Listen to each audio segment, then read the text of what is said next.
Ahojte všetci, v tomto krátkom videu sa vám budem snažiť predstaviť balík Cultivice Scout, ktorý obsahuje dron od výrobcu DJI. Je to konkrétne model 350 RTK, farebnú kameru DJI Zenmuse P1, multispektrálnu kameru od výrobcu Mikasense, konkrétne sa nám bude jednať o model Altum PT. Ukážeme si, aké jednoduché je lietať s dronom, čo to všetko obnáša. Netreba sa toho báť, je to úplne užívateľa jednoducho spravené a fakt pár klikov nám bude stačiť na to, aby sme dokázali ísť do vzduchu a lietať bez problémov v automatickom režime. Takže poďme na to. V tomto kroku si ideme nastaviť multispektrálnu kameru. Prihlásime sa na Wi-Fi sieť Altum PT. Heslo do siete je Mikasense. Po prihlásení si otvorím na ploche ovládača internetový prehliadač Firefox, kde do vyhľadávania zadám IP adresu kamery. V pravom rohu nájdeme nastavenia kamery, kde do Target LT zadáme výšku, v akej budeme mapovať pole.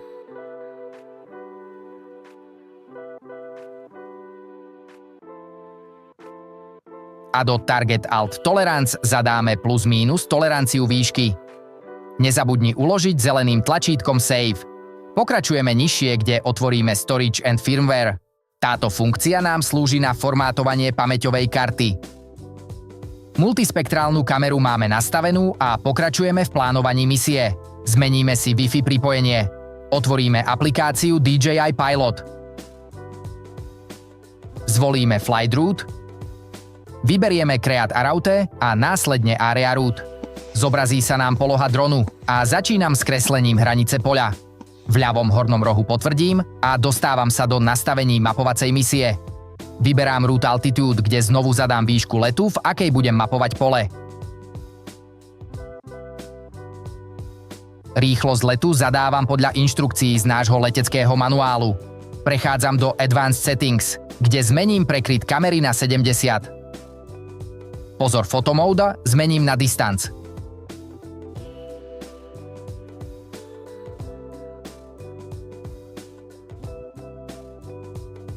Dostávam sa naspäť a ukladám si misiu pomocou diskety.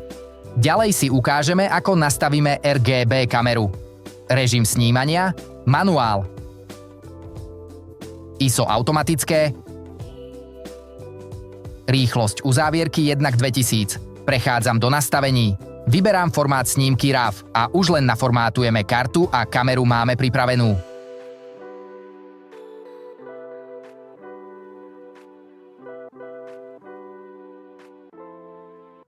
Misiu máme pripravenú, kamery takisto správne nastavené a môžeme prejsť do posledného kroku, a to je kontrola pred letom. Pozor výška RTH, čiže návrat domov musí byť vyššia ako výška prekážok na Zemi. Pokračujeme ďalej a nahrávame misiu do dronu.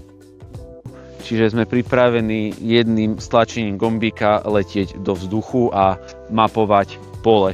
Pokračujeme štart, dron automaticky sám zlieta do vzduchu.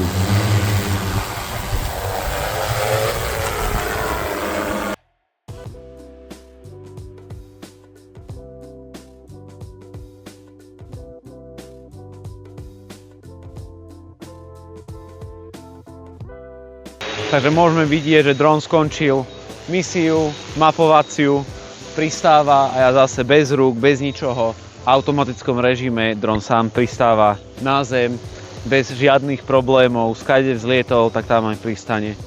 Čiže je to úplne jednoduché. Súčasťou balenia multispektrálnej kamery je takisto aj kalibračný panel, ktorý je dosť dôležité použiť po každom lietaní.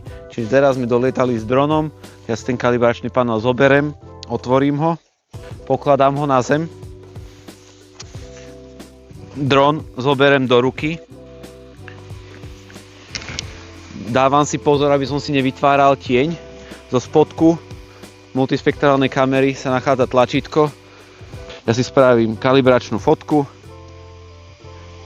zablikala mi modrá diódka, takže kalibračnú fotku som spravil. Máme dolietané, teraz si môžeme z kamier vytiahnuť pamäťové karty a tie si vložíme do počítača a začneme nahrávať data na náš portál na Cultivize, ktorý bude ďalej spracovávať tieto dáta a bude vytvárať aplikačné mapy. A ešte pár drobných informácií. Sleduj dron vo vzduchu, lebo na oblohe nie si sám. Tvoja výška letu môže byť maximálne 120 metrov. Ak máš vo vzduchu nejaký problém, stlač oranžové tlačítko pauza a dron okamžite zastane na mieste.